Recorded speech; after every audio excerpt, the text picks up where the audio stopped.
If you've ever wondered what it's like to go to Harvard Law School or to be in conversation with the people who are calling the shots for the Democratic Party, like the academics they turn to, there's a New Yorker interview with Cass Sunstein, who is a very well-regarded constitutional law scholar who teaches at Harvard Law School. I went to a lunch talk that he gave while I was there. And Aidan Walker did a great breakdown of this interview. You should definitely go watch it. But as I was reading it, I was so struck by a passage that he did not highlight because he's not an attorney. So he just doesn't get it. Sorry, Aidan. No, but actually it's like a really good video. The interviewer is asking Cass Sunstein, a constitutional law professor at Harvard who worked in the Obama administration, whether or not he thinks the Supreme Court is committed to liberal ideals or if they're making like partisan decisions.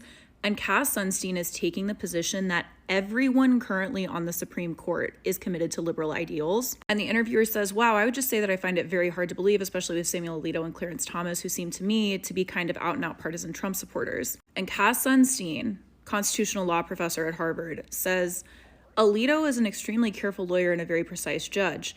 He is clearly taken with a certain view of our culture that is shared by many of Trump's supporters.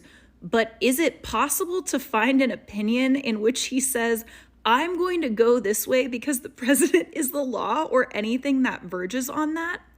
I think that's very hard to find. And obviously he says some other shit too, but that's the crux of his argument, is that he's not saying I'm making these decisions because it's obviously what the president wants in the published opinions that he is handing down from the Supreme Court.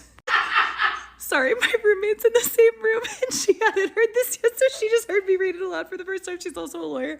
Like, these are the people who are in charge. These are the people that this is the worldview of the people. Like, and I think there is a silver lining to take from this, genuinely, and it is that once you realize how fucking bad these people's instincts are, like how deliberately obtuse they are being, it actually makes it seem possible that if we had competent people calling the shots, that we would win. Like, it's not like we're losing being led by people who are secretly behind the scenes trying the right strategy.